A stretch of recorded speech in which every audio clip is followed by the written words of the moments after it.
nagpapapatay yung mga nagba-Bible nung araw, hinahanap sila nung mga nasa kapangyarihan para patayin. Ang ginawa ng mga membro na matatapat, bawat chapter sinaulo.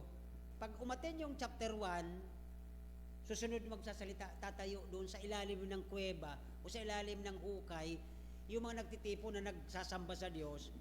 Chapter 1 mauna, i-recite niya chapter 1, chapter 2. Alam nyo, nakarating sa atin itong Biblia sa ganitong paghihirap nila nung araw.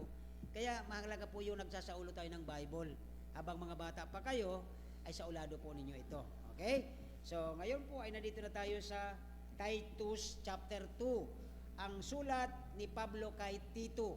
Okay? Titus chapter 2. Siguro basahin natin ang hanggang 8 o hanggang 10 lang para doon lang muna tayo. Tayo magsitayo sa pagbigay galang sa salita ng Diyos. Okay? Basahin po natin ang chapter 2, 1 hanggang 10. Siguro po sagutan, verse 1, verse 2 po kayo. Titus chapter 2, 1 to 10. Okay? So, verse 1 po, basa. But, okay, napansin nyo kaagad doon, kung magsasalita ka ngayon, Tito, kung magtuturo ka doon sa mga tao doon, dapat yung tamang doktrina. Verse 2 po kayo. Great. Yung mga nakatatandang lalaki, puno tayo ng pasensya. Nag-uusap kami kanina doon. Habang nag-iinit ang panahon, mainitin din ang ulo ng mga tao. Wala nang pasensya. Verse 3, likewise, they have been behavior, as holiness, not poseurs, given too much wine, teachers of good thing. Verse 4, that they may teach the young men to be sober, to their husband, to their children. Verse 5,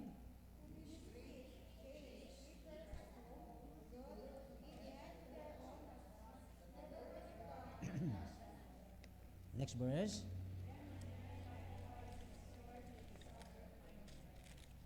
Next verse.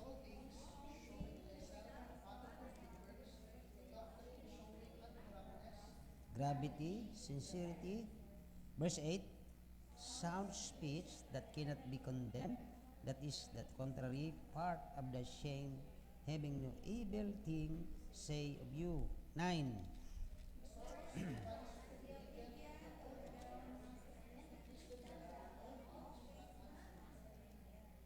Then last po, not purloining, but showing in good fidelity, that they may adorn the doctrine of God, our Savior, in all things. So, ang pag-uusapan natin ngayong hapon, ano po ba ang instruction ng Bible sa atin nung nagsulat si Pablo kay Titus? Ano ang matututunan natin sa ating nakatatandang mga lalaki, sa mga nakatatandang babae, sa mga teenager na babae at teenager na kalalakihan? Napakalinaw ang sulat ni Pablo. Tayo po ay bibigyan ng instruction. Ano ba ang utos ng Biblia sa atin ngayong hapon? Tayo po ay manalangin. Nagailang Diyos, salamat po sa pagdating at pagbalik ng bawat isa. Salamat po sa iyong salita na nababasa pa namin habang nagkakagulo sa paligid, may gera. Ang iyong salita ay napag-aaralan pa. Sana, Panginoon, na bumalik ka na po at kunin mo na po kami na sa panahong ito na medyo mahirap na po, pero alam namin ang iyong plano ang masusunod. Hindi po kami nag-uutos, kundi kayo po ang dapat masunod. Kasi po kayo ang Diyos, kayo po ang naglikha sa amin, kayo po nagbayad sa amin, kayo po ang nag-redeem sa amin, nagtubos sa aming mga pagkakasala at pagkakasangla sa kasalanan. Salamat sa ginawa mo, Panginoon. Namatay ka sa krus, nabuhay ka na mag-uli, upang kami po ay wala na pong katatakutan ng kamatayan, bagkos kami na nanalo na sapagkat nabuhay ka na po doon sa iyong kamatayan sa krus sa pangatlong araw. Salamat po sa hapong ito. Kayo po ba ng Espiritu magturo? Buksan mo ang bibig ng tagapagturo, maging po ang tagapakinig, buksan ang puso't isipan sa pangalan ni Jesus. Amen. So ngayon po ay instruction.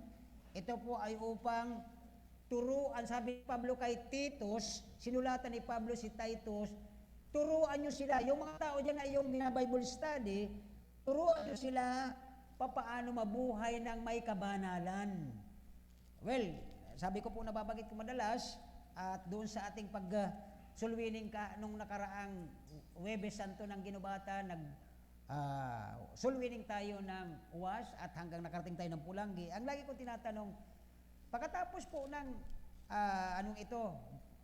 mahal na araw, halimbawa tapos na po tayo sa ating mga pagpapanata, ano na po ang gagawin ninyo? Sabi nung sagot sa akin nung isa, siyempre po, masaya na tayo dahil nabuhay ng Panginoon, magiinuman na kami ulit. Natawa yung kanya mga kasama. Sabi ko, sa ganung kalagayan po, pagkatapos nating magkaroon tayo ng panata sa Diyos, hindi tayo kakain ng karne, hindi tayo magsasalita ng kung ano-ano, pero bakit kayo magiinuman na samantalang yun ay hindi gusto ng Diyos?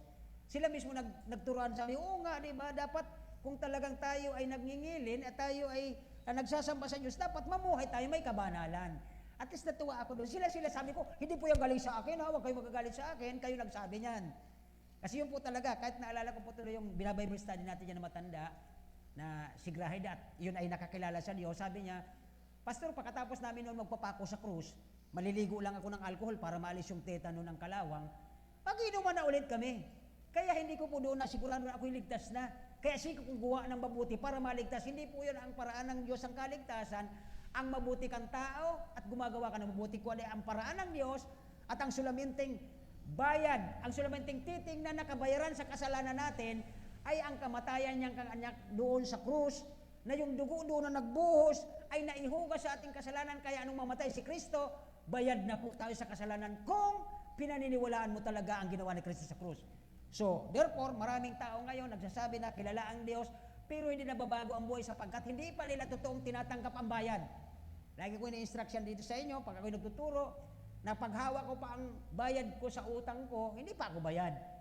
Ang ibig sabihin, kapag hindi pa nasa puso natin si Kristo, hindi pa tayo bayad sa kasalanan natin. Sapagkat ang tanging kabayaran lamang sa kasalanan ng tao na hindi na siya pupunta ng impyerno dahil ang kaparusahan at kabayaran ng kasalanan ay kamatayan sa impyerno. So para hindi tayo mapunta doon, tanggapin natin ang bayad. Si Kristo ay nagdusa sa krus, dinurog siya ng Ama dahil galit ang Diyos Ama sa kasalanan. Ibinuhos niya ang galit niya sa kay Kristo dahil pasan-pasan ni Kristo sa krus ang kasalanan ko at kasalanan mo. Kaya doon pa lamang ay binayaran na ni Kristo sa kanyang pagdurusa at ang gagawin ng tao ay paniniwalaan, tatanggapin ni Kristo sa kanyang puso. Yun ang tinatawag na kaligtasan. Hindi yung mga ritual. Every year gagawin natin magpanata pero hindi ka naman nagbabago dahil hindi mo pa tinanggap ang bayad na si Kristo sa kasalanan mo, sa puso mo. So dito po ang turo ni Pablo kay Titus. Ituro mo sa kanila ito. Una po ang binanggit niya dyan, number 1, for the group of people from verse 1 to 10, sa lahat ng grupo ng tao may 4 siyang binanggit. Ang grupo ng mga nakatatandang lalaki. Okay. Verse 1 po, ang sabi doon, okay, sabi ng Titus chapter 2 verse 1, but speak thou things which become second doctrine that thou aged men. Verse 2 pala, hindi verse 1. Verse 2, pakilabas, Adana. Sabihin mo ito sa mga sabi ng verse 2, that the aged men be sober. Ang nakatatandang lalaki, ano po ang unang habilin ni Pablo kay Titus? Turuan silang maging, number 1, maging, saan? Mapagpigil sarili. Minsan tayo mga tatay, minsan naaburido, ang mga bata, hindi naman po yan magkukuha sa sigaw at sa pananakit. Mauunawa ng bata kung ang mali niya, kung ipaliliwanag natin. Hindi yung pagkamali ng bata, pambira ng bata ng pa! So yung humiiyak siya, alam mo ba ginawa mo? Hindi nga niya alam kasi lumuluhan na siya, hindi niya nakita kung anong mali niya. Tira ka na ng tira, sakit na sakit. So yung bata, hindi niya naunawaan. Ang mga tatay, ang sabi niya, sabi ni Pablo kay Titus, Titus, yung mga tinuturuan mo mga kalalakihan dyan na may edad na, turuan mo silang maging number 1 ay mapagpigil sa sarili. Pangalawa, alam natin na kapag tayo po ay, nung panahon, lalo na yung, naalala ko tuloy yung, hindi pa mananampalataya ang aking ama. Ang aking ama, nung hindi pa po siya nakakakilala kay Kristo, wala siyang pigil sa kanyang paglalasing. Kaya ang nanay ko ay hindi niya kaagad naintindihan ang tinatawag na kaligtasan. Kasi bakit? Kilala ko dati ang tatay niyo, lasinggo yan eh. Wala yung pigil sa sarili. At kapag lasing na, kahit ano, pinupunta niya, kahit marumi, nagulong yan dyan. Kaya sabi ng nanay ko nung araw, paano ko siya maintindihan? Eh, hindi siya mapagpigil sa sarili. Pero alam nyo, sa biyaya ng Diyos, naligtas din yung nanay ko. Dahil yung iniwan ng Bible lang tatay ko, na Bicol. Alas 4, nagsisindi na yung gasera. Gasera lang po kami lumaki, hindi kami gumalkis ka dito. Mapalad kayo, sa syudad kayo na lumaki. Lumaki kami sa lampara. Na kung wala pang gas na binili sa napakalayong sentro, hindi pa kami magkakaroon ng ilaw. Kaya sa liwanag ng buwan, ako nag-aaral nung araw. Di ba? Mahirap yung buhay, pero alam nyo, sa biyaya ng Diyos, dahil ang sabi ng Biblia, instruksyonan sila. Turuan sila na yung mga nakatatanda magkaroon ng pagpigil. Nung nakakilala ang aking ama sa Panginoon, siya po ay nagpigil na. Pag dumarating na yung kanyang mga barkadang mga abogado na mga manginginom, yung kanyang long sleeve na puti, ayon sa nanay ko, gumapang yun sa palayan eh.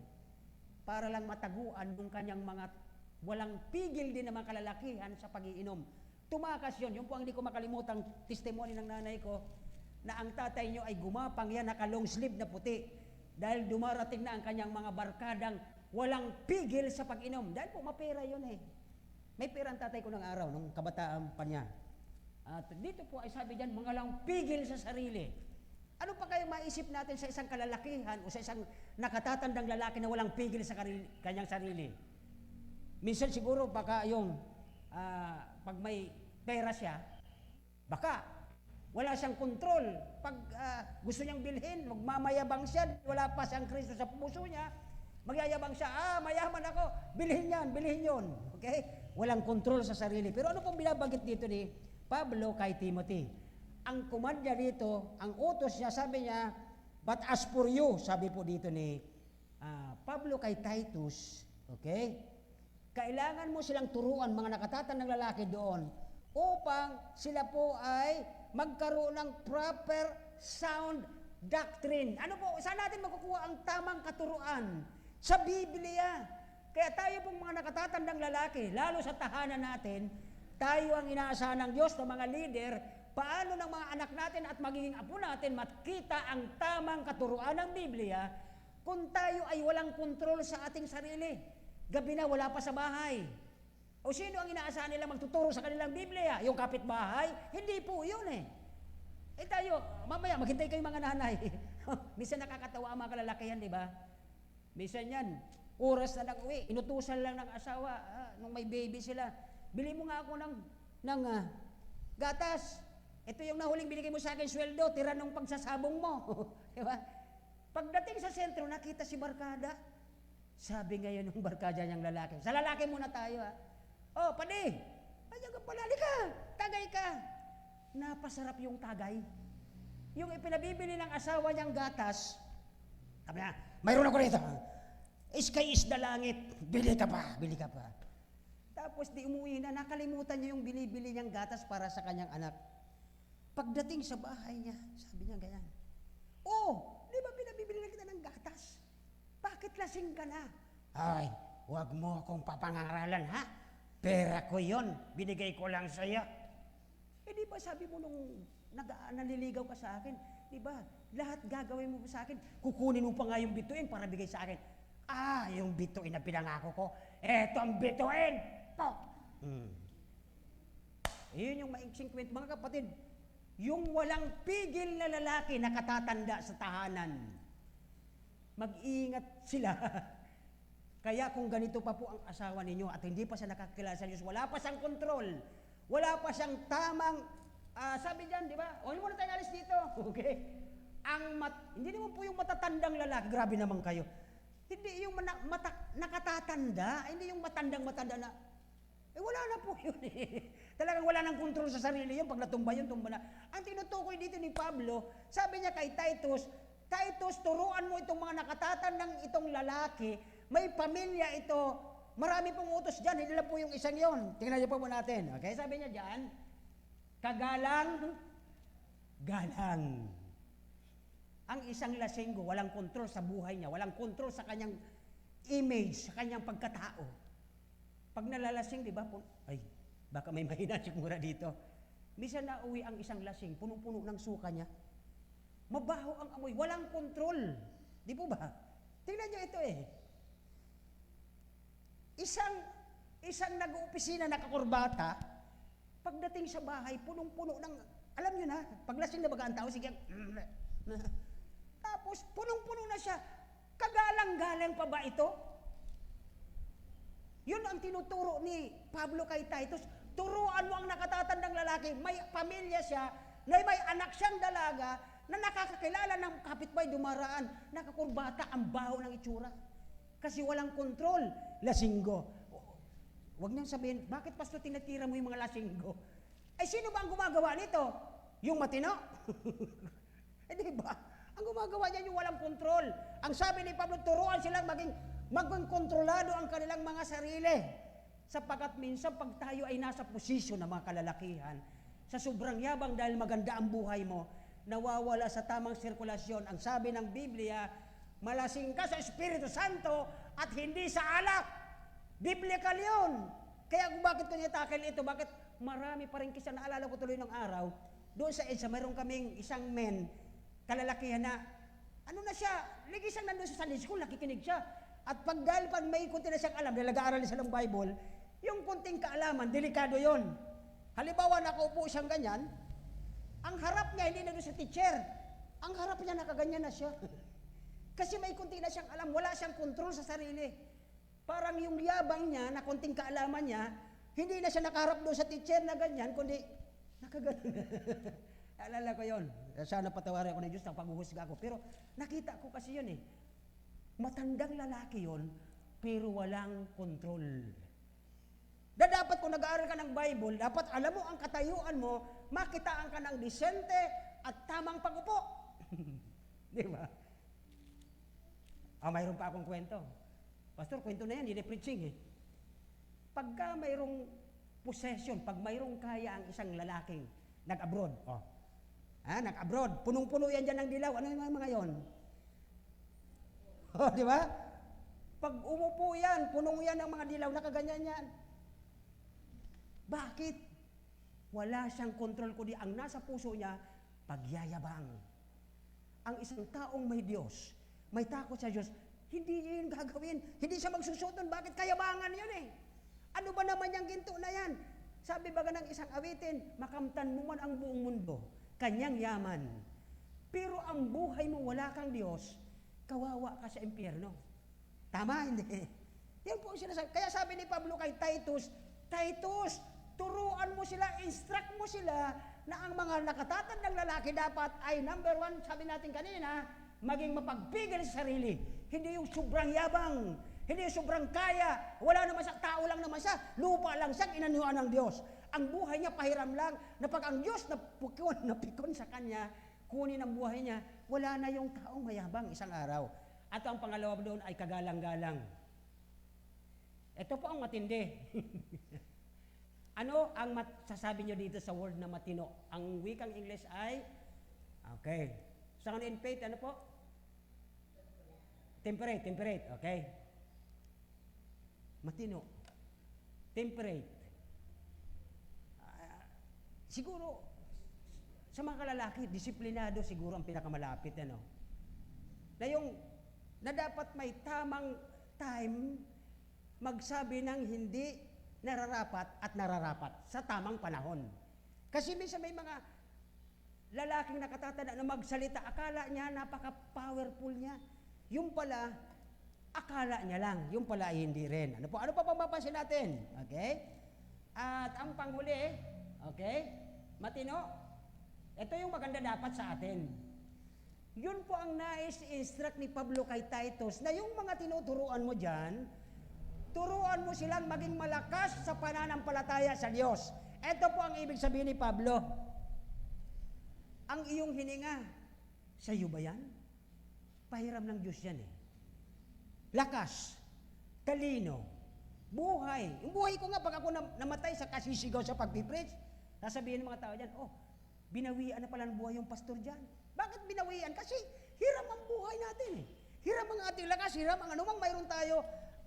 Tandaan po natin, sabi ng Biblia, ang buhok natin alam ang bilang ng Panginoon.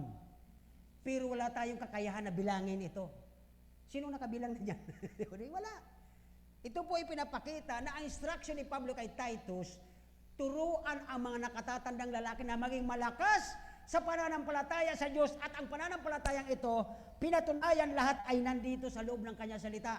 At ang salita ng Diyos, nagtuturo, ang Old Testament tinuturo ang nagdaang Kristo o ang paparating, At ang New Testament, tinuturo ang nagdaang Kristo. Kaya ang Bible po ay tinatawag na Christo-centric. O kaya, ang sentro ng Biblia, si Kristo. Itinuturo ang Old Testament na si Kristo ang magiging tagapagligtas, ang siyang mag-redeem, ang siyang mag-tutubos ng ating mga kasalanan. At ang New Testament, itinuro ang Kristong namatay, na buhay uli upang bayaran ang kasalanan ko, na ang sino man sa kanya sumampalataya ay may buhay na walang hanggan. Yun po ang tinuturo ng Biblia, kaya ito po ay Christocentric. At ang sabi ni Pablo kay Titus, turuan mo ang mga nakatatandang lalaki ng pananampalataya. Ano po? Sound faith. At itong panghuli, charity o pag-ibig. Natutuwa ako kanina yung visitor natin. Di ba? Tahimik yun. At may si Woody kilala. Sabi niya, parang kilala ko yung pastor. Ganun lang yan, dyan. Ako sabi ko, Lord, patawad eh. Inisip ko tuloy, baka yun yung, di ba naghahanting sa akin? Hinahanting ako ng isang masamang tao eh. Baka sabi ko, baka ito yun eh. Kaya sabi ko, Brother, kausapin mo. Baka mamaya, na yung, sa akin dyan. Di ba? Kasi galit sila sa mga preacher eh. So dito po ay, isang araw na, ganun ang taong ito pinadala ng Diyos, pero siya ay nag-o-observe. Okay? Narinig niya at nadilan siya, nasa sa kanya na po kung siya ay tatanggap sa Panginoon sapagkat ang ating, at sabi pala ay binigyan daw ng Bible, dala naman daw eh. Okay, nagpasalamat daw. So salamat po na harinawa yun ay makatulong sa kanya, sa kanyang buhay spiritual, dalo't lalaki siya, na siya po ay may pananampalataya. Okay? May pag-ibig tayo, may charity at ito pong pagtitiis. Ito po ang medyo mabigat sa kalalakihan. Kasi nga ang lalaki ay leader, ako ngaya ang lalaki sa tahanan. Di ba? Number 1 yun sa mga kalalakihan. Huwag kang magsalita ng gaya, ako ang leader, ako masusunod. Di ba? Yan pong tinawag na pagtitiis. Minsan hindi natin matiis ang ating mga hinahanap ng ating katawan. Di ba? Minsan sa mga bagong mga asawa, halimbawa ay anak ng 2 o 3, may mga lalaki na hindi nila makontrol ang kanilang sarili pag tinawag ng barkada. Once na ang lalaki po ay nagpamilya na, settled up na yon, at ikaw na ang leader sa tahanan, dapat ay hindi ka na mahilig pa sa barkada. Bakit po? Ano tinutukoy nito? Sapagkat ikaw po mayroon ka ng pasensya sa mga bagay, sapagkat tinuturuan mo na ang next generation na magiging ikaw, tuturuan mo yung family mo, na magkaroon din sila ng patience sa mga tukso, sa mga alok, at kung ano-ano pang transyon. Halimbawa, Sunday, dumating yung kamag-anak galing ng US, at nagsisimba na kayo bilang tatay ka, dapat kasama ka ng family. Dumating yung kamag-anak mo na, ngayon lang tayo nagkita pinsan. Dapat mag-outing tayo, kain tayo sa labas, at mag-swimming tayo pagkatapos, araw ng linggo. Pwede dito papasok po ang tinatawag na pagtitiis. Yung patience, bakit? Sapagkat kung wala siyang magiging patient sa kanyang kalagayan ngayon, nakikita ng kanyang anak paglaki niya, gagawin niya rin yun eh. At another side ng patience na tinutukoy dito mga kapatid, ay ang pagpapasensya tungkol sa trabaho ng gawain ng Diyos sa isang, sabi doon kanina, magkaroon siya ng pananampalataya. Kung malakas ang kanyang pananampalataya, sa kanyang pagtutuwang sa gawain ng Diyos, maraming patience ang kanyang gagamitin. Bakit po? Kadalasan, kapag tumutulong ka sa gawain ng Diyos, ang gawain ng Diyos ay hindi madali, mas mahirap. So dapat po natin itong maunawaan. Okay? So dito po ay kailangan na ituro ito ni Pablo kay Titus upang ang sabi doon na ito ay isa-isa niyang sinulat na yung pagiging matatag niya, faithful siya. Pag sinabing steadfast, talagang naninindigan siya. Okay? So, halimbawa ay yung kanyang amo ay hindi pa Kristiyano at siya'y Kristiyano doon, nagkaroon ng December Christmas party. O, alisin na natin yun. Pagdating doon sa punto na siya'y maninindigan, okay, magiging temperate siya, ito, bilang ako ang amo mo, inumin mo to. Pag hindi mo to ininom, quits na tayo. Di ba? Anong sasagot kaya niya? Kung siya po ay malakas ang pananampalataya at temperate at nandiyan na lahat niya ba? Kagalang-galang siya, matino siya, malakas ang pananampalataya. Ano kayo sasagot niya? Boss, sige na, alang-alang sa'yo. Iinumin ko na yung ino-offer mong alak o beer. Ang totoo pong may temperate, ang totoong may pananampalataya, ganito po ang sinasagot. Boss, kung sa inaakala mo makakabuti yan sa iyong kumpanya at sa akin, ako hindi ko yung tatanggapin dahil nahihiya ako sa Panginoon na naglagay sa akin sa kumpanya mo. At ako pa ang sisira ng patutuo ng pangalan niya sa kumpanya mo. Sir, tanggalin mo na lang ako, okay lang sa akin. Yun ang sagot dapat ng isang matinong nakatatandang lalaki. Hindi yung, ganun ba sir? O sige, huwag mo lang ako tanggalin sir kasi may pamilya ako, may maliit ako. Sige, inumin ko na lang yan, alang-alang sa iyo. Hindi po yan ang tinutukoy ni Pablo na ituro ni Titus sa mga nakatatandang lalaki, lalo na sa loob ng isang makadiyos na pamilya. Okay? So ano pa po yung mapasin natin dyan? Okay? Sapagkat kapag wala siyang kontrol, mga kapatid, automatic pag walang kontrol ang isang lalaking nakatatanda sa kanyang pananampalataya kay Kristo, hindi siya lalago, hindi siya titibay, at lalong hindi niya malulugod ang kanyang Panginoon, bagkos ay baka mapahamak pa siya. Yun po, ano po? Next na tayo. Doon na po tayo sa verse 2, okay? Na doon po ay, ang sabi niya doon ay, turuan ng older man, ano po?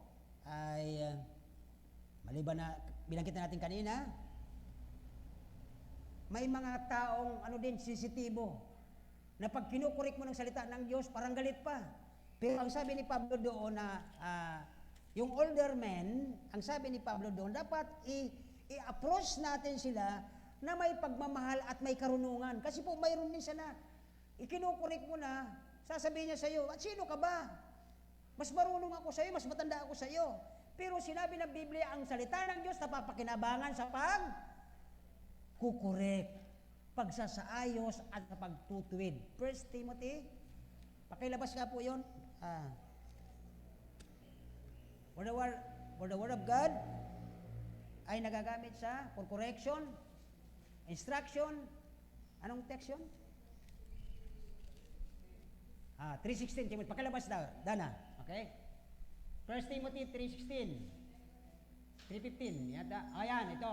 Ang lahat ng mga kasulatan, mga kapatid, ito po yun, may mga matatandang lalaki, sabi niya, anak, mas nauna ako sa iyo nagba-Bible, bakit mo ako kukorek? Pero lagi niyong tatandaan, mga kapatid na kalalaki, tatalo lang kami rito yata, okay? Tatalo lang tayo.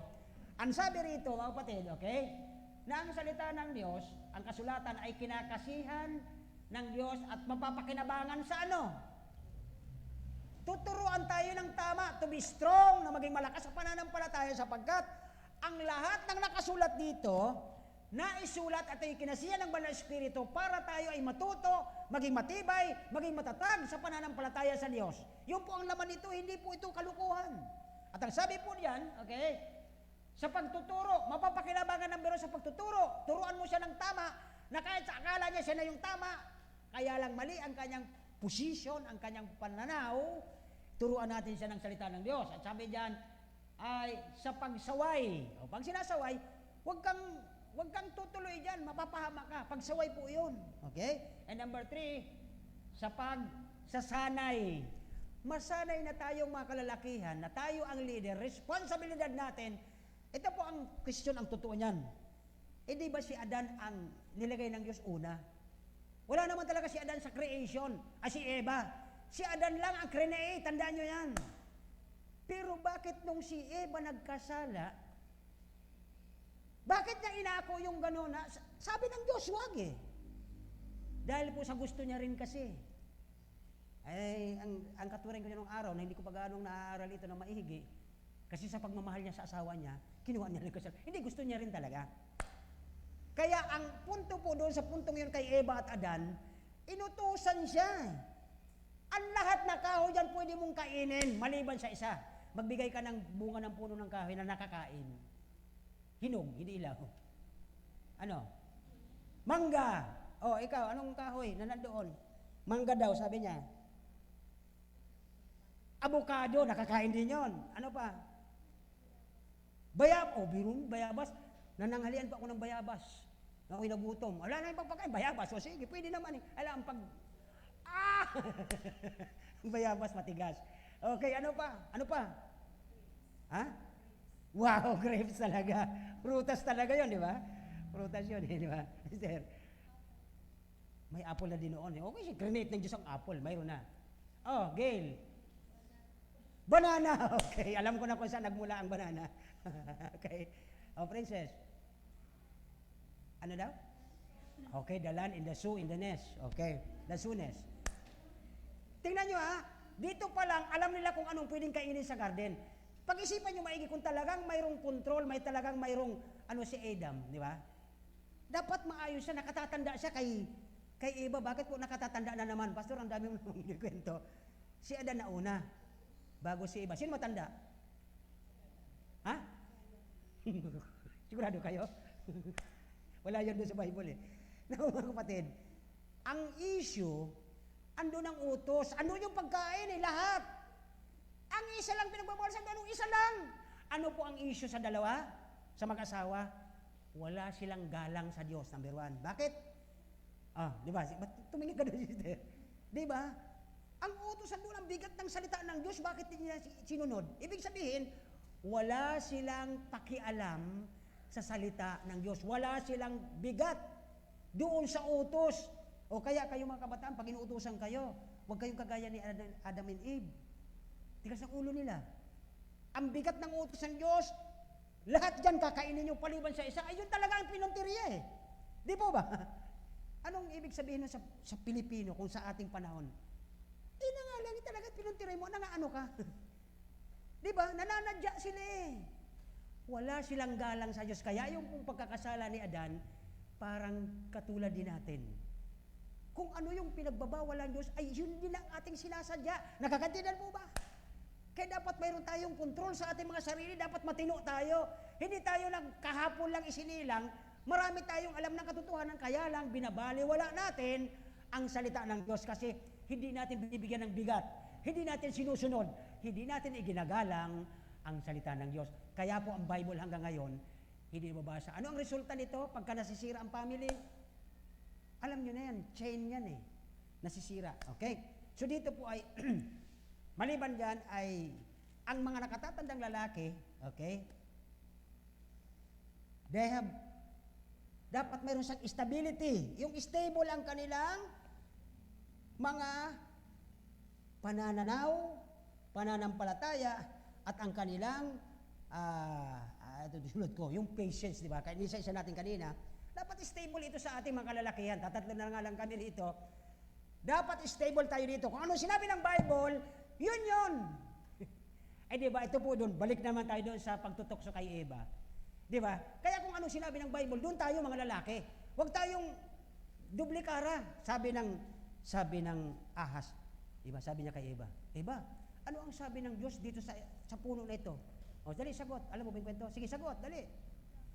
Huwag kakainin dahil pag oras na kinain ay mamamatay. Very good, alam mo. Sabi ng Diyos, alam ni Eva yun eh. Sabi ni, Eva tuloy. Ano ang pangalan mo? Sabi ni Cassie, alam niya, tama yung kanyang itinuro ng teacher niya. Alam niya na mali yung gagawin niya sapagkat oras na kinain niya, di ba? Pag kinain niya daw, anong mangyayari sa kanya? Mamamatay. Pero anong sabi ni Satanas? Sabi ni Satanas, hindi ka mamamatay. Sabi ni Satanas, hindi ako Satanas ha. Hindi ka mamamatay. Kundi, magiging kang marunong, magiging kang Diyos. Naakit doon si Eva, kaya siya nakinig sa tukso. Pero alam niya na mamamatay siya, di ba, pag kinain niya. O, kita niyo, at alam. Ba't kaya si Eva, alam naman niya, ba't niya ginawa? Ano sa palagay mo, kasi? Di ba? Alam naman pala niya, ba't niya ginawa? Ibig sabihin, ginusto niya ang kanyang gusto. O, mag-ingat kayo, kadalahagaan. Malapit na tayo. O, iwanan ko na ito. Okay na po sa atin ito mga men. Ito na po ang susunod. Okay? Verse ano na tayo? Verse 3 and 4. Okay, sabi ng verse 3 and 4. Okay, napunta na si James. Lumipat siya. Verse 3 and 4, sabi niya po, and the aged woman. Huwag na niyo sabihin si Sister Helen to, grabe naman kayo. Sister Helen talaga, may edad na yon. Pero hindi siya ang tinutukoy dito. Kasi Sister Helen ay pa-retire na yun eh. Di ba? Dapat nakapahinga lang sa bahay. Ang tinutukoy dito po, yung may matagal ka ng Kristiyano. Tingnan niyo po ito, verse 3 and verse 4. Sabi ng Tagalog, okay? Sabihan mo rin, sabi kay Titus ni Pablo, sabihan mo rin itong matatanda. Matatanda talaga ang pagka-translate, di ba? Dapat nakatatanda, okay? Kasi, tingnan niyo po, tawagin ko si Sister, ikaw, di ba? Ano ang tawag sa'yo? Matanda o nakatatanda? Ha? Siyempre, di ka papayag ng matanda kundi nakatatanda lang kamo. Di ba? Yung po ang sinasabi dito.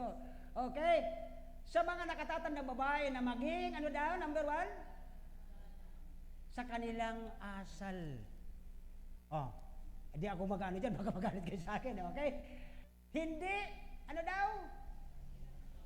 Doon tayo, sirang-sira. Sabi ni James, mabuti pa ang barko, yung maliit na timon, nakokontrol. Mabuti pa ang kabayo, yung napakaliit na brittle, na nakokontrol ang kabayo. Pag yung tali dito, kaliwa kanan, pag hinila mo dito, pag hinila mo dito, mabuti pa itong barko, ang laki-laki, nakokontrol. Mabuti pa itong kabayo, ang lakas-lakas, nakokontrol. Pero ang bibig ng tao, okay, tulungan niyo ako maghanap nito. Sino nakakalam nito? James, chapter 4, verse, pakilabas. James chapter 4, verse, eto na, kasi, papunta na tayo doon. Iksyan ko na lang to, okay? James 4, 17, hindi ito.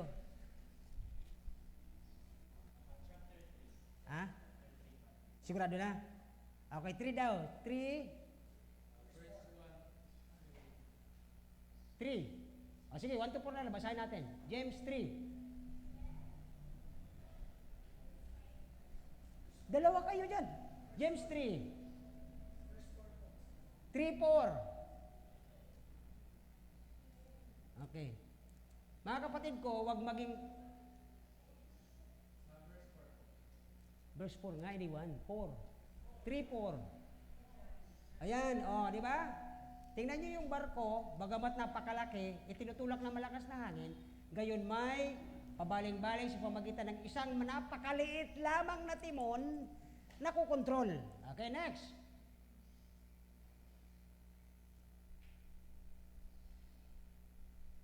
Gayon din naman ang dila.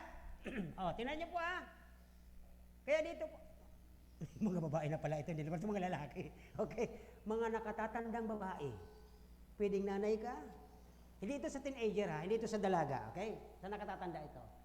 Ang dila ay isang maliit na bahagi, ngunit ng malaking bagay, tingnan ninyo kung paanong sinusunog ng maliit na apoy ang malaking gubat. Sa simpleng pagsasalita, wash out ang buong gubat Pinapakita po doon mga kapatid, mag-ingat tayo sa ating bibig. Kaya dito po ang sabi ng mga nakatatandang babae doon sa kay Titus, okay? Pag-ingatan natin. Sabi po dito sa verse 3, balik na po tayo sa text, Titus 2:3, Titus 2:3, okay? Sabihin mo rin ang matatandang babae na maging magalang sa kanilang asal, hindi mapanirang puri. Yung maliit na dila, may bakod na nga, natalon pa. Sabi dito, ni paalipin man sa alak.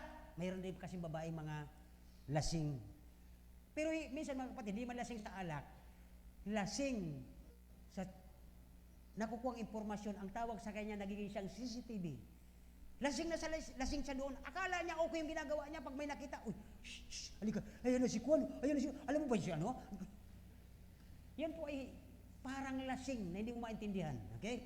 So yun po yung mapanirang puri, maalipin sa alak, dapat silang magturo. Ito po ang command, ito po ang utos sa inyong mga nakakatandang babae. Lalo na po sa mga nanay. Please, hindi ko po ito sinasabi para kayo pasamain o awayin. Ang sabi po ng verse, di ba? Dapat silang ano daw? Ano daw po? Huwag niyong iasa sa kapitbahay. Hindi yan tuturuan ng tama. Iasa niyo sa inyong sarili. Responsibilidad ng isang nakatatandang babae sa loob ng tahanan, Ano-ano po ang mga nakasalalay dito? Isa-isa natin. Okay? The old woman to have their own, ano yun? Temperate. Ano po? Turuan din nila yung mga next nilang dalaga sapagkat kung anong magiging buhay nila, yun din ang magiging buhay nila eh. Okay? Ano pa pang mapasin natin sa verse 4? Okay? To be sober, ito po, okay? Verse 4. Upang kanilang maturuan ang kanilang mga kababatang babae na, ano daw? Hindi yung pagsumbong sa'yo ng anak mo ba, ma, ayoko na sa kanya. Kampi ka kagad, yung pangalam ang dahilan. Baka palang dahilan, siya pala, napakaingay niya pag natutulog. Yun ang dahilan nag-away sa ingay. Kasi nag-snore. Okay? So, ibigin ang kanilang mga asawa, ibigin ang kanilang mga anak. Kaya po, listen. Ito ang utos sa mga nakatatandang lalaki, nakatatandang babae. Both side po pares ang utos ni Pablo dyan. Titus, turuan mo sila na turuan ang mga anak nila, lalaki man yan, babae man yan, na mahalin ang kanilang mga asawa. Eto na! Nakakita ng maganda, uy, ganda, gusto ko. Sige. Nakita ng tatay, okay yung napili mo anak ha.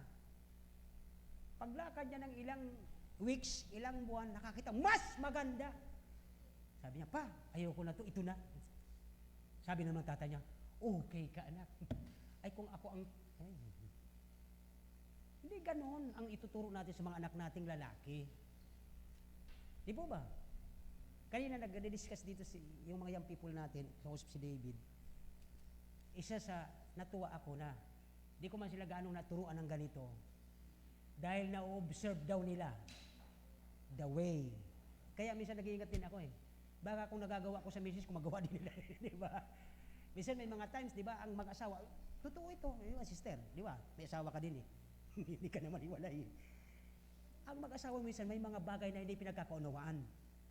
Ang aking ino-observe, binabantayan ko sa misis ko pag galit yan, nagaganyan yan. Hindi. Joke lang. Kayo naman masyado kayo.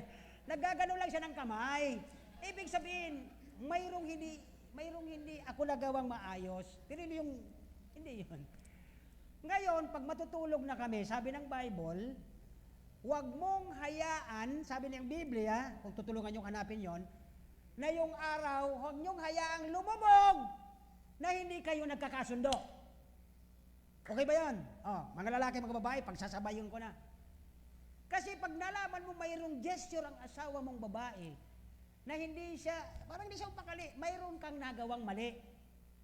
So, gagawin mo, para hindi na umabot pa ng gabi yan, kasi pag umabot pa ng gabi, hanggang bukas din pagbalik mo, wala na yung mga gamit mo na doon na rin sa labas yan. Pero hindi naman ganyan yung misis ko. Kasi nga, nung kami po yung mga bata, at maliit pa to sila David, alam ko, pag nagaganon na yun, mayroong akong nagawang mali. Sasabihin ko na, ano na naman nagawa kong mali? Ba't ganyan ka na naman? Sabihin niya.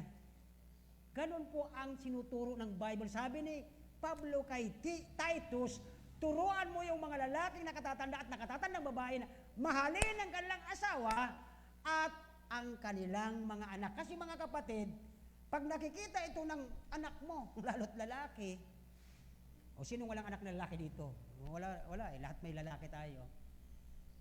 Kaya nga, ito pa po, bago ko yung sabihin, sana'y ko makalimutan, pag mayroong naghandog ng bata, nasabihan ko yung magulang, be careful, mga magulang, kasi ang inyong anak na hinahandog niyo sa Panginoon, mayroon yung maliit na mata.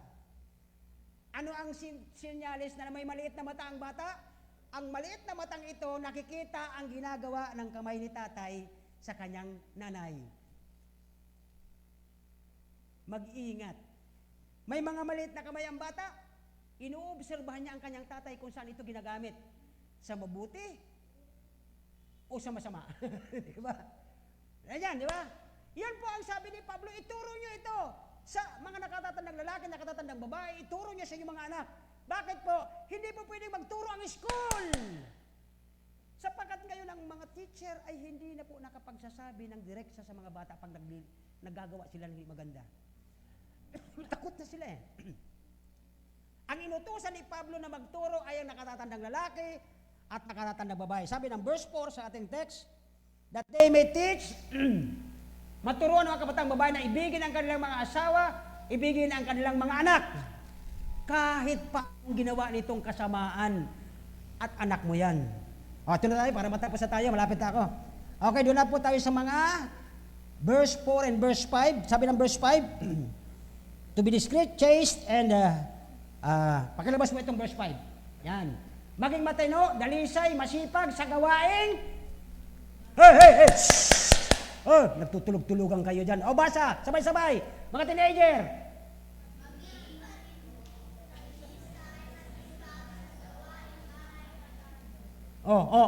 Ba't ka nagtuturuan? Ulitin nyo to. Itong maganda sa inyo. Sabi ni David sa akin, pa, pag nag-preach ka, huwag na ba yung puro cellphone? Hindi na cellphone to. Ano to? Hindi na cellphone yan. Ano? Magsalita kayo. Puro kayo forma sa school. Akala nyo kung sino kayo magaganda at mga gwapo eh. Ito nga, simple-simple ninyo magawa, basahin nyo, lakasan nyo, basa. Ba't wag lang nagbabasa sa inyo? Hindi nyo nagagawa, di ba? Tapos pagdating sa school, ayayabang. Matalino ako sa iyo. Sa bahay. Kaya nga, natuturuan nyo ba? Mga tatay, natuturuan nyo ba? Kaya minsan, ako nasasama ang lubog ko. Yung mga tao nagtatrabaho, ako naghuhugas. Anong ginagawa kaya ng anak ko? Okay daw magsalita. Naghuhugas ako. Anong ginagawa ng anak ko? Dahil ako yung naghuhugas. Anong ginagawa nila? Ha? Sure ka? Hindi na ako nagsalita noon, Bid, ha? Napakalinaw, ha? Hindi ako nagsalita tungkol sa cellphone. Siya, ha? Malinaw, ha? Kahit makarating tayo sa husgado, tatayo ako kaya si attorney. Attorney, narinig mo kasi nagsalita, hindi ako, ha? Kaya mga nakatatandang lalaki, nakatatandang babae, turuan natin ang mga kadalagahan ng mag-aasawa isang araw yan, magpapakyut yan sa lalaki. Hindi niya nga alam ang gawaing bahay. Hello? Kaanuhan ninyo? Kala nyo kung gagaling din ninyo eh. Di ba? Mga lalaki. Pastor, may trabaho na ako eh. So what? Sigurado ka na dyan sa desisyon mo? Sigurado ka na talaga dyan? Ay, pambira. Ano daw sabi dyan? Bagay? Pagtulog, sigurado mabait. Okay? Na nagpapasakop sa kanilang asawa. Yan pa. Diba? Mag-ingat din po kayo nakatatandang babae. Hello? Shhh! Pagdating sa Bible, sa Ephesians chapter, 5 yata, ang mga asawang babae dapat ay Amen! Nagsalita sila. Ginagawa ba nila yon? Amen, di ba? Nagpapasakop naman. May suwisyo naman po kayo. Pinakikinggan naman yan ng asawa. Kaya lang kung sakaling yung gusto mo, huwag mo namang ipagpilitan. Isuhestyon mo lang. Hindi bisan may nangyayari talaga, totoo na. Bira ka, kung ayaw mo, di wag mo. Di ba? Pag nagsasuggest, mag-submit tayo ng suggestion. Pero wag nating pwersahin kung tama naman yung sa lalaki. Okay po, yan lang po ang sinasabi ng Biblia. Kaya dito po ay upang wag, ano daw? Bakit nalalapastangan ng babae ang gusto niya ang nasusunod? Huwag kayo magagalit sa akin, ha? Kayo ang sasagot. Bakit nalalapastangan ang Diyos pag hindi nyo nasusunod ang sabi ng Diyos? May question ka. Kung ayaw mo, bahala ka dyan. Di ba? Nilalapastangan pala natin ng Diyos. Kasi ang utos niya sa Biblia, mag-submit tayo. Mag-usap kayo ng maayos. Hindi yung magkakaroon kayo ng diferensya dahil doon sa question mo na ayaw tanggapin. Kasi mayroon siyang nakikita dahil siya ang leader. Pero minsan, ang sabi naman kasi ng babae, paano man siya maging leader? Mahina nga siya. So yun po ang pag-uusapan yung mag-asawa. Sapagkat sabi dyan, ay kapag hindi kayo nagsasubmit sa leader, sabi ng Bible, ay nalalapastangan ang Word of God. Verse 6. Hindi ko na ito matatapos. Dito lang tayo hanggang 8. Okay. 6. Sabi ng verse 6, yan, okay? Kasi mas mabuti yung obedient na lang kaysa ang Diyos ang doon makita na para bang nalapapastangan, okay? Na ini-experience ng isang asawang babae ang kanyang duty of submission na kapag walang problema ang kanyang suwesyon. Yun lang naman ang sinasabi ng Ephesians 5:22 pala. Okay? Pakilabas mo saglit yung Ephesians 5:22. Ito yung tinasabi doon na hindi masisira ang salita ng Diyos o malalapastangan. Ephesians 5:22. Ano niya ka na ba doon? Yan. Mga asawang bahay, ano daw? Sa inyo ha, hindi yung nagpasako po sa...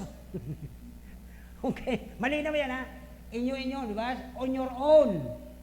Ang asawa, gaya ng sa Panginoon. Huwag naman nating duminahan ang mga asawa.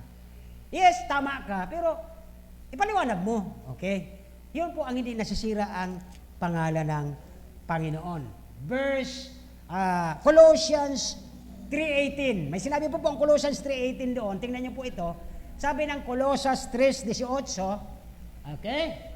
Mga babae, pasakop kayo sa inyong asawa gaya ng nararapat sa Panginoon para hindi po magka-problema at di madamay ang pangalan ng Panginoon. Now, doon na po tayo sa verse 6. Likewise, sabi doon, exhort the young, okay, men to be sober. Ito na po tayo. Mga kalalaki, nandiyan ba kayo? Young men. May young men ba talaga kayo? Okay. Verse 6. Nakikinig ba kayo dito? Okay. Gayon naman, himukin, di ba? Ang mga kabataang lalaki na maging, mga kapatid, ayokong magalit kayo sa akin. Ano bang ibig sabihin ng maging matino ang pag-iisip? Isipin mo ang magiging bunga ng kapusukan mo ngayon. Are you listening? Oo nga, ano namang kaming question doon eh. Andyan na yan eh. Pero isipin mo ang magiging bunga ng ginagawa mo ngayon. Yun lang naman yun eh. Tingnan niyo po yan, okay? Maging matino sa pag-iisip. Anong ibig sabihin yan mga kapatid? Sa verse, Verse 6, okay? Na dapat yung men, okay, na sober-minded, na mag-behave carefully. Hindi sa tingin mo okay na, mag-behave ka pa rin doon kasi baka mamaya pinapainan ka lang ng kaaway para masira ang iyong dignity. Ang iyong pagiging Kristiyano, ay alam mo yan eh, na kaya ka binibigyan ng mga bagay na hindi ka minsan, naalala ko tuloy minsan na illustrate ko sa inyo, ang tupa, pag yan ay nakatungtong sa green at saka sa brown, hindi niya madesisyonan kung saan siya eh. May tendency din tayo na minsan may mga decision tayong ginagawa na minsan akala natin okay. Okay? Yan dito po ay, sabi niya ni Titus, okay? Sabi niya kay Titus ni Pablo, i-emphasize mo, bigyan mo ng diin that the young man, okay, na nagiging difficult sa kanila sapagkat ang kanilang pagiging sober-minded, yung word na sa Greek ay sapron ba yun? Okay? Nagdi-describe ito with the mind which has everything under control. Paano kung ikaw lang may control ng kaisipan mo at hindi ang control ng Diyos? Nakakuha ba natin itong mga kalalakihan? Tandaan mo, ikaw ang leader sa next na family. Kasi binata kayo, yun po sabi ng verse 6 hanggang 7. Ikaw yung next generation ng mga good leader. Kaya mayroon kang temperance, mayroon kang control, mayroon kang matino na kaisipan. Ito mga kapatid, minsan, kasi baka masabihin nyo ay namimersonal. Nung kami po doon sa aking simbahan na pinuntahan at si Mrs. noon ay estudyante, isa sa binabantayan sa akin ng aking mga young people, ang iligawan ko doon sa mga kadalagahan doon. Binabantayan nila yan eh. Nag-aabang sila kung saan ako magkakamali. That's the point. Okay? Binata din ako nung araw, ang dami nila doon. May mga kanya-kanyang tsura, may kanya-kanyang figure, may kanya-kanyang talino. Nagbabantay sila. At once na mayroon kang nakitang nilapitan doon ng mga kabataang ito, nagsisimula silang mag-usap na, tingnan mo ito. Di ba? Matino yan eh, pero bakit yan ganyan? Yan po ang tinutukoy dito ni Pablo. Maging tayong maayos pagdating sa pagpapakita sa next young people na ikaw yung inaasahan, ikaw yung nakakaalam ng tamang turo ng Biblia na dapat sa'yo makikita ang maayos na pagiging leader in the next. Kung wala na kami, dapat hindi ka makitaan ng pula o ng mali ng mga kapwa mo. Bakit po? Tingnan niyo po dyan ang verse 6 and verse 7, magkasunod yan. Okay? Sabi po dito ng, nakit na sa Peter na ito. 6 and 7, sabi po dyan ang verse 6 and 7, but ye have despised the poor. Oh, James na nga. Okay, Titus tayo. Okay. Titus 6. Okay. Young men likewise exhort to be sober-minded. Verse 6. Okay, sabi doon, gayon din naman, himukin mo ang mga kabataang lalaki na maging matino sa pag-iisip. Kasi mga kapatid, pag ngayon ay ang style mo ay bara-bara, akala mo wala nang susunod sa iyo, doon ka nagkakamali. Tingnan mo, may kamag-anak kang lalaki, may kamag-anak ang pinsan mong lalaki. Saan sila nakatingin sa palagay mo? Di ba sa'yo? Ganun po ang magiging ano nila. Ay si kuya nga, ganun, ginawa yan eh. Kaya ko rin yun, mas higitan ko pa yun. Nakuha niyo po ba ang punto natin mga kabataang lalaki? Okay? Cloud, nakikinig ka pa ba? Kasi kung hindi na, tatapusin ko na to. Kasi isang araw magiging binata ka eh. First year ka next year, di ba? Dapat mayroon ka ng matinong kaisipan. Pag first year mo pa lang. The mind of Christ. Okay? So dito po ay, tingnan natin, verse 7, pakibaba po ang verse 7, sabi po ng verse 7, sa lahat ng mga bagay na ipakita mo ang ano daw? Ipakita mo yung sariling ano? Ano po ito? O, basa, mga binata. O, dyan pa kayo. Ipakita mo ang iyong sarili na isang Uy. Mga kapatid, mabigat yan. Mabigat yan para sa lalaki. Magiging leader ka ng tahanan, magiging tatay ka, magkakaanak ka ng babae. Isipin mo ang ginagawa mo ngayon. Gumagawa ka ng ganyan ngayon, tandaan mo, nagtatanim ka. Aani ka. Huwag mo ko sisisihin. Okay? Maging kang isang uliran. Ano ibig sabihin ng uliran? O sino pong magbiano sa mga nanay? Ano ibig sabihin ng uliran? Ulila? Ano yon? Pattern or good example. Kung bakit ako nung araw, wala pa si David kasi naliligaw pala ako. Lagi ako natatawag ng pastor sa opisina niya. Pagpasok ko sa opisina, tuwang-tawa ko, sabi may blessing. May ligalo si pastor sa akin. Pagpasok ko sa opisina, nakita ko maraming member sa loob, yung mga diko nandun sa loob, palibot sa gilid, may bangko sa gitna. Sabi ng pastor, upo ka sa gitna. Upo ako. Alam ko na, pipirituhin ako. Bakit? Unang tanong, nililigawan mo yan? Sabi nung isang diakono, nakatulong na ba yan sa nanay niya?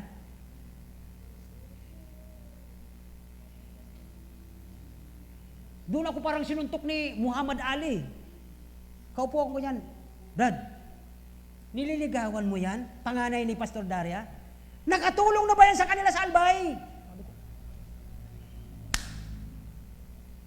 Kapatid, huwag kayong magagalit sa akin ha. I'm explaining my experience. Ang isang tinatawag dito ni Pablo, isang ulirang mabuting pattern. Men, di na kayo young men. Almost men na kayo, mga graduate na kayo eh. Pangalawang tanong, nung isang diakono sa kabila, wala tuo eh. Sabi nung isa, nililigawan mo yan Brad, nakatulong na ba yan doon sa probinsya ng Albay? Alam mo naman ang tatay niya, pastor, wala namang hanap buhay yun eh.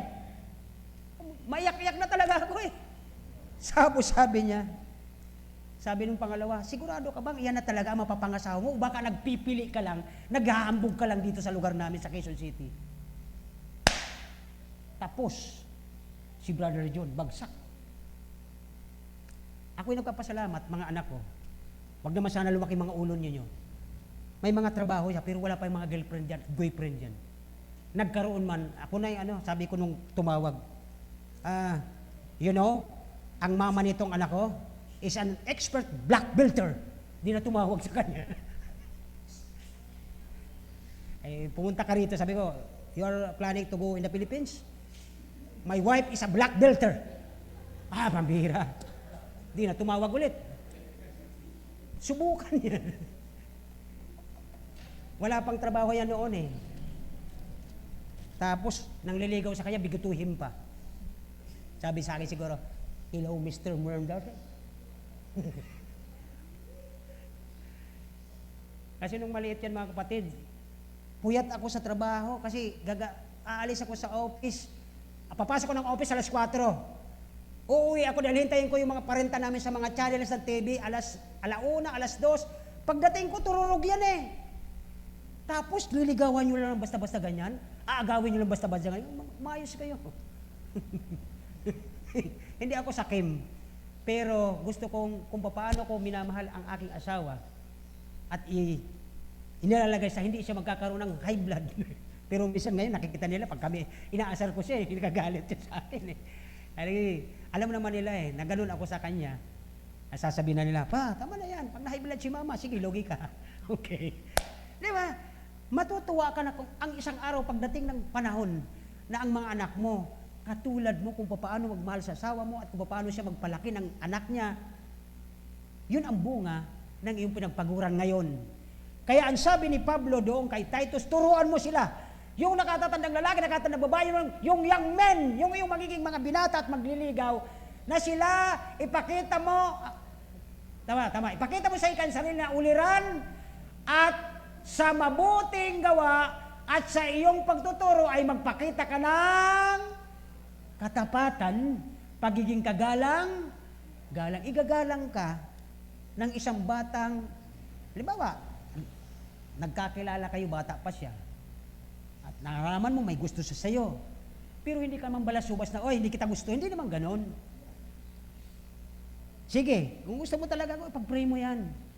Dahil kung ano man, magkahiwalay man tayo na mapunta man ako ng Amerika, kung talagang tayong dalawa ang gusto ng Diyos, magtitiis ka, magtitiis ako. Ang sabi sa una doon na ang mga lalaki ay dapat, ano sa control? Ano yung una kanina? Ano yun? Sober, magaling mag-control sa sarili. Hindi yung, mga kapatid, kaya nga doon ako nauopisina eh. Nasa edad na. Ang uwian, Caloocan, sulo lang siya. Hindi naman kami nagsabay. Doon siya sumakay sa Muñoz, dito ako sumakay sa Pema eh. Paano kami magsasabay? Di ba? Di ba, ano yun lang. Pero mga kapatid, ang punto natin dito, yung pagiging magalang ka. Igalang mo sila. Sabihin natin, mayroon kang kusunod, pero hindi pa naman po panahon. Hindi pa oras, maging kang kagalang-galang sa mata niya. Are you with me? Irespeto mo. Okay? So dito po ay, tatapusin ko na kasi lagpas ako sa oras. Verse 7 and 8. Sabi ng verse 8, dito lang muna tayo sa verse 8, okay? Ano daw? Na hindi mapipintasan. Upang ang kalaban ay na walang anumang masamang masasabi tungkol sa atin. Ito po yung the best. Kapag tayo napulaan, halimbawa, anak ko, si David, saan na si Athena? Nakursunodaan si Athena. Ilang edad ka na ba? Example lang naman, hindi naman tututo naman, makangiti ka eh. Okay. Di ba? Halimbawa lang, di ba? O di, anong sasagot mo? Pag halimbawa, alam mo naliligaw sa iyo yung anak kong panganay, ano sasabihin mo? Ano sasabihin mo? Sige, sagot. Ano? Ano daw? Kuya lang po kita. Magaling. Magaling sumagot.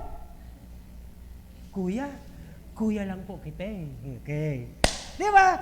Maayos yun eh. Tama? Tama po ba? Kayo magsabi kung tama.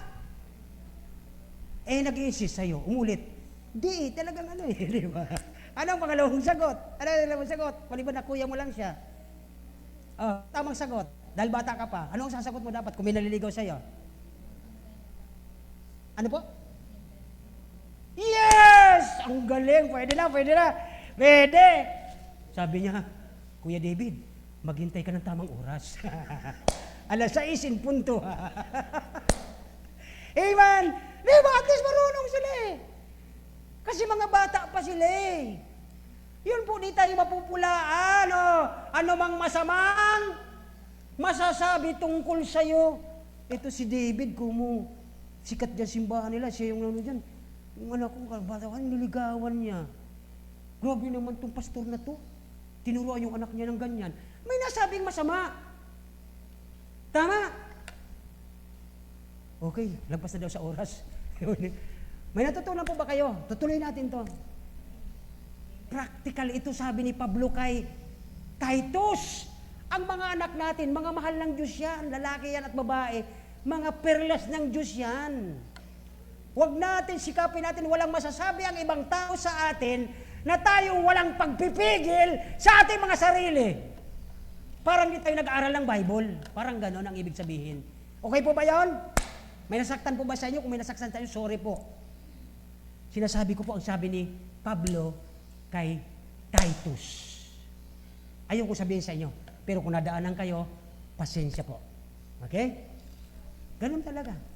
Para walang masabi ang tao sa atin na tayo yung matino, tayo yung good pattern, tayo yung tamang mag-i-example sa kanila, nakikita sa atin ang maling aksyon.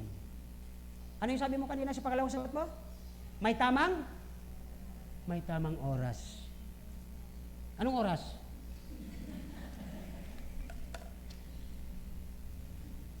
Mag-amen nga yung mga kadalagaan natin. May asawa na yung nag-amen. Pambihira talaga, Grabe talaga tayo. Amen po ba? May natutunan po ba kayo?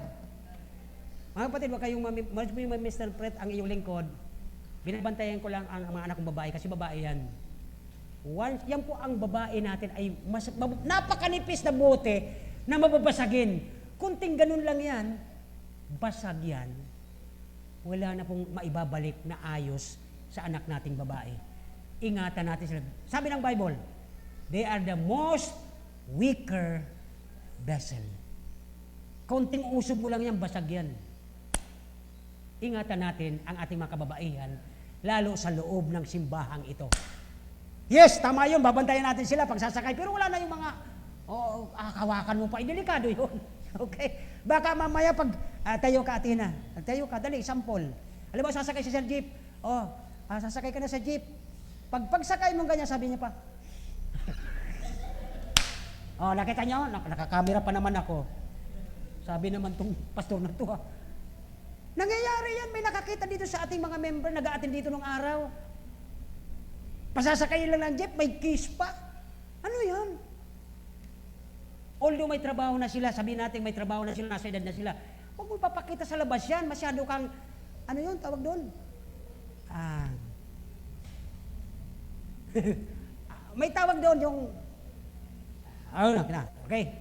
So, naintindihan na po ang lesson ni Pablo kay Titus. Mula sa mga tandang lalaki, nakatatandang babae, turuan ang ating mga anak, mahalin. At ito naman po sa mga kalalakihan, doble ingat tayo sapagkat tayo ang nagdadala ng pangalan ng Panginoong Jesucristo. Ang tawag sa iyo ay Christ. Yan. Si Kristo nasa iyo. Huwag nating sirain. Huwag yung Kristiyan, okay?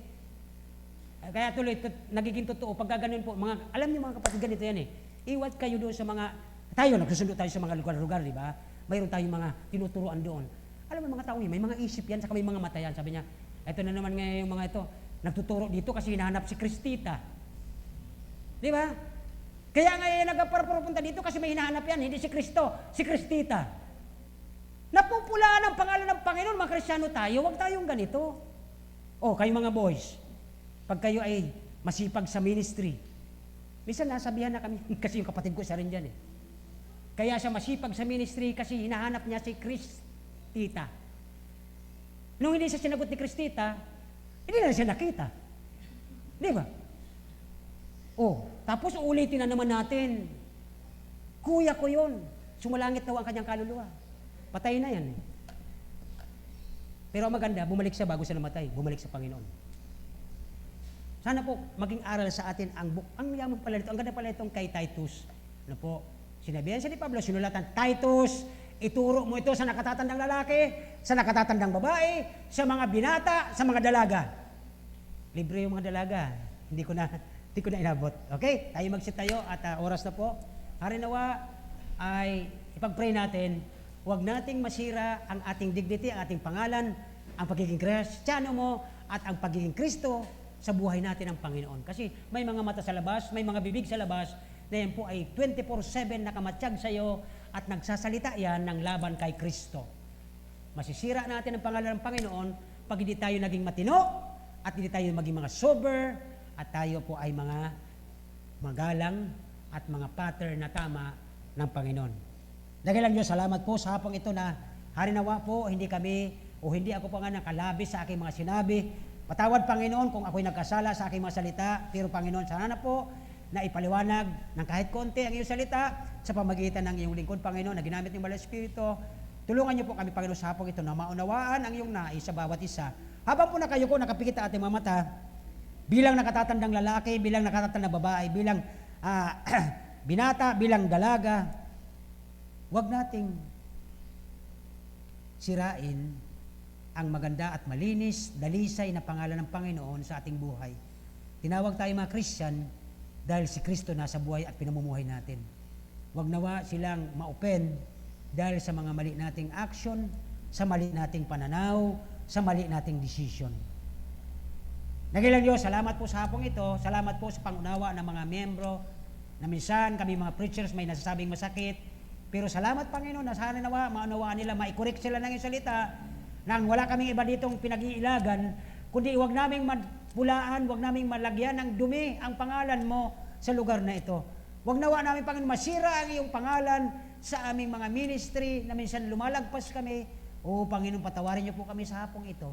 Kung sakali, Panginoon, kami nakagawa ng ayaw niyo po sa inyong kalooban, tulungan niyo po kami, Panginoon, na maalagaan namin ang aming mga binata, ang aming mga dalaga, ang aming mga nakatatandang lalaki at nakatatandang babae na kami gumamit o kami gawin namin ang dapat na kami maging mga sober, magpag-ingat, maging mag-control sa mga sarili, higit sa lahat, na sana po kayo ang laging na papupurihan, kayo ang laging naluluwalhati sa aming mga ginagawa at desisyon at hindi nasisira ang iyong pangalan. Pangunahan niyo kami, kontrolin niyo kami, Panginoon. Wala kami magagawa kung wala kami kayo sa buhay namin. Salamat po sa hapong ito. I-bless po ang bawat nakaunawa. Palaguin niyo po sila sapagkat ano man ang aming ginagawa at aming tatanim, ahanin namin isang araw. Lord, tulungan niyo kami na maging maayos ang aming pinakikita sa aming kapwa, na maging kami mapagpigil sa sarili, na maayos namin ang tamang kaisipan, kaitinuan, maging matino kami sa aming mga bawat desisyon at gawa. Sa pangalan ni Jesus, in Jesus' name, Amen.